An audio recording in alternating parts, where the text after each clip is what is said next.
जय हिंद दोस्तों। एक तरफ है आईपीएस यानी कि इंडियन पुलिस सर्विस के पुलिस ऑफिसर्स, दूसरी तरफ है इंडियन आर्मी के ऑफिसर्स। दोनों में क्या अंतर है, किसके पास कितना पावर है, आज के इस वीडियो में इन दोनों को कंपेयर करेंगे और हम आपको बताएंगे कि इन दोनों में डिफरेंस क्या है। आईपीएस ऑफिसर बनने के लिए यूपीएससी क्रैक करके आईपीएस के लिए अप्लाई किया जाता है और यूपीएससी क्रैक करके आईपीएस ज्वाइनिंग रैंक होता है ASP, assistant superintendent of police. एक आईपीएस ऑफिसर को राजनीतिक और पब्लिक दोनों का ही ख्याल रख के ड्यूटी करना होता है और एक आईपीएस पुलिस ऑफिसर का काम है स्टेट की इंटरनल मामलों को सुलझाना, स्टेट के अंदर क्राइम को रोकना, न्याय व्यवस्था को बनाए रखना, क्राइम को इन्वेस्टिगेट करना और क्रिमिनल को कोर्ट में पेश करना आईपीएस ऑफिसर का मेन काम है। इसके अलावा भी वीआईपी सिक्योरिटी के लिए भी एक आईपीएस ऑफिसर का इस्तेमाल किया जाता है। आईपीएस ऑफिसर का जो ड्यूटी टाइम है वो नॉर्मल पुलिस जैसा ही होता है, लेकिन आईपीएस ऑफिसर्स के छुट्टी बहुत कम होती है। फेस्टिवल सीजन में एक आईपीएस ऑफिसर का ड्यूटी और ज्यादा बढ़ जाता है। बात करते हैं एक आईपीएस ऑफिसर के पावर के बारे में। एक आईपीएस ऑफिसर की पावर एक स्टेट लेवल पे बहुत ज्यादा होता है। एक आईपीएस ऑफिसर अपने स्टेट में बहुत ज्यादा पावरफुल होता है। CAPF, NSG, intelligence bureau, raw, CBI, ये सभी को लीड करता है एक आईपीएस ऑफिसर। एक जिले के सुपरिटेंडेंट ऑफ पुलिस एक आईपीएस ऑफिसर ही होता है, जिनके अंडर में पूरी जिला की पुलिस काम करती है, तो जिले में उनका सम्मान और उनके पावर बहुत ज्यादा होता है। एक आईपीएस ऑफिसर के बेस रैंक यानी कि एएसपी की भी अगर गाड़ी कहीं से निकलती है तो उसके आगे 3 पुलिस वैन, उसके पीछे 3 पुलिस वैन और बीच में एएसपी की गाड़ी जाती है।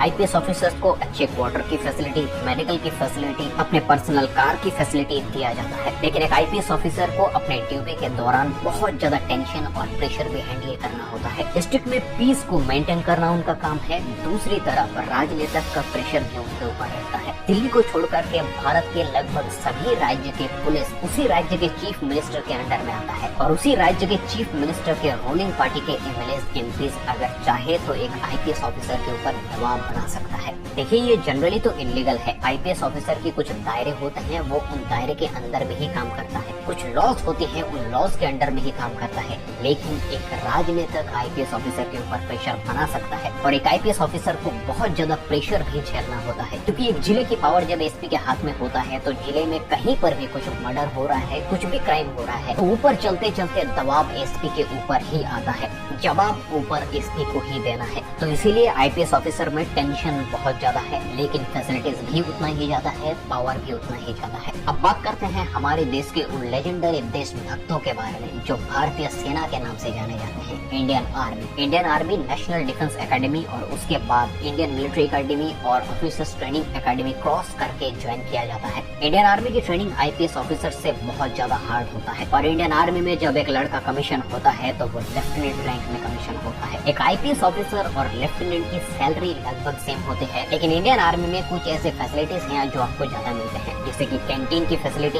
आर्मी स्कूल की फैसिलिटी, आर्मी हॉस्पिटल्स की फैसिलिटी। ये सारी चीजें आर्मी फैमिलीज के लिए ही रिजर्व है। इंडियन आर्मी के सोल्जर्स का मेन काम होता है युद्धकालीन परिस्थिति में इस देश को बाहरी दुश्मनों से सुरक्षा प्रदान करना। देश के अंदर घटित होने वाली क्राइम को सुलझाने के लिए पुलिस है, लेकिन देश को बाहरी दुश्मनों से रोकने के लिए या फिर बाहरी दुश्मनों से लड़ने के लिए इंडियन आर्मी है। काउंटर टेररिज्म ऑपरेशन और युद्धकालीन परिस्थिति में इंडियन आर्मी को फ्रंट फुट में भेजा जाता है। इंडियन आर्मी इस देश का लास्ट लाइन ऑफ डिफेंस है। इंडियन आर्मी अगर खत्म हो गया तो पूरा देश खत्म हो जाएगा। अब बात करते हैं इंडियन आर्मी ऑफिसर का पावर की, क्योंकि इंडियन आर्मी एक अलग ही तरीके का जॉब है दोस्त, ये एक अलग रुतबा है, ये देशभक्तों का जॉब है। यहाँ पर जाने के बाद आप अपने काम को नहीं कर रहे हैं, आप अपने जान तक कुर्बान करने से पहले दोबारा नहीं सोचेंगे इस देश के लिए, हमारे लिए। इसीलिए इंडियन आर्मी का पावर भी बहुत ज्यादा होता है। इंडियन आर्मी के कोई भी सोल्जर अगर इस देश के किसी भी कोने में किसी भी मुसीबत में पड़े, अगर कोई भी उसके साथ में खड़ा ना हो, लेकिन फिर भी इंडियन आर्मी हमेशा से उसके साथ में खड़ा रहेगा। उसके रेजिमेंट के लोग उसके साथ में खड़े रहेंगे, उसके पलटन के बंदे उसके साथ में खड़े रहेंगे। वो घर में घुस कर ठोक कर आएंगे, चाहे कोई भी हो, उसे कोई फर्क नहीं पड़ता, लेकिन अपने बंदों के ऊपर कोई आंच नहीं आना चाहिए। इंडियन आर्मी हमेशा इंडियन आर्मी के सोल्जर्स के साथ में खड़े रहते हैं। इंडियन आर्मी में एक अलग ही तरीके का, अलग ही लेवल का ब्रदरहुड है। यहाँ पर कोई कसम नहीं खाई जाती है एक दूसरे के साथ में रहने की,